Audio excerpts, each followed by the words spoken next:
ഇതെന്നെ വല്ലാതെ സ്വാധീനിച്ച ഒരു ദിവസമായിരുന്നു കഴിഞ്ഞ ദിവസം, 2 ദിവസം. പിന്നെ ഞങ്ങളുടെ കൂടെ ഇവിടെ പ്രവർത്തിക്കുന്ന ഒരച്ഛൻ, അത് റാന്നിക്കടുത്താണ്.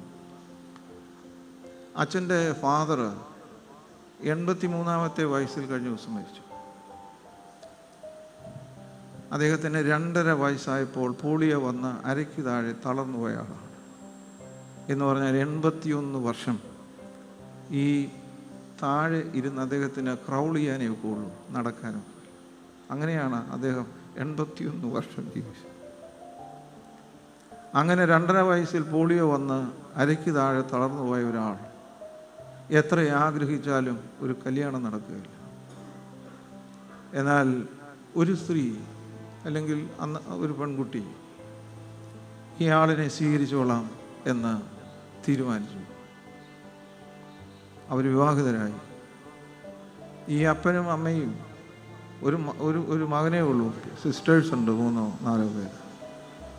ഒരു ചെറിയ മുറുക്കാൻ കട നടത്തിയാണ് ഈ തളർന്നുപോയ ആൾ ആ കുടുംബം പുലർത്തി. ഏക മകൻ ആ മകനെയും വളർത്തി. അച്ഛനൊരു കുറിപ്പിട്ടു, ഈ വാട്സപ്പിൽ നിങ്ങളും വായിച്ചു കാണും. ജീവിതത്തിൽ ഒരിക്കൽ പോലും ഇത് എന്തുകൊണ്ട് ഈ ദുരന്തം എനിക്കുണ്ടായെന്ന് അദ്ദേഹം ചോദിച്ചിട്ടില്ല. അവരുടെ കുടുംബജീവിതത്തിൻ്റെ അന്ത്യ നിമിഷം വരെ അവർ സ്നേഹത്തിൻ്റെ ആഴത്തിൽ, ഹൃദയത്തിൻ്റെ താളം ഒരുമിച്ച് അവർ സന്തോഷത്തോടുകൂടെ ജീവിച്ചു. സാമ്പത്തികമായി അങ്ങനെ പറയാൻ ഇതുമില്ല, ഭൗതികമായി അങ്ങനെ യാതൊന്നുമില്ല. ശരീരം തളർന്നയാളാണ്. അങ്ങനെ ഒരാളിനെ ദൈവകൃപയിൽ സ്വീകരിച്ച് അന്ത്യം വരെ ജീവിച്ചപ്പോൾ ഏക മകനെയും ന്യായമായി അങ്ങനെ ഏക മകൻ, അങ്ങനെ അന്നത്തെ കാലത്താണ് അച്ഛനായാൽ സാമ്പത്തിക ബുദ്ധിമുട്ട് നിശ്ചയമായിട്ടും ഉണ്ടാകും.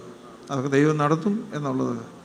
ആ മകനെ മറ്റൊരു ജോലിക്ക് വിടാതെ സുവിശേഷ വേലയ്ക്ക് വിട്ടത് ഇവരുടെ ഈ കുടുംബവും എന്നെ അത്ഭുതപ്പെടുത്തുന്നു. എന്താണ് ഈ തളർന്നയാളും ഈ ആരോഗ്യമുള്ള അമ്മയും പരസ്പരം യാതൊരു പൊരുത്തക്കേടുമില്ലാതെ, ഇതിൻ്റെ പേരാണ് സ്നേഹം. ആ സ്നേഹത്തിൽ ഒരിക്കലും നേടലില്ല, നൽകി ജീവിക്കുകയാണ്. പ്രൊഫസർ തോമസ് മാത്യു സാറിൻ്റെ ലളിതമായൊരു ഡെഫിനിഷനാണ് സ്നേഹത്തെക്കുറിച്ച്. സ്നേഹത്തിൽ നേടലില്ല, എപ്പോഴും നൽകലേ ഉള്ളൂ.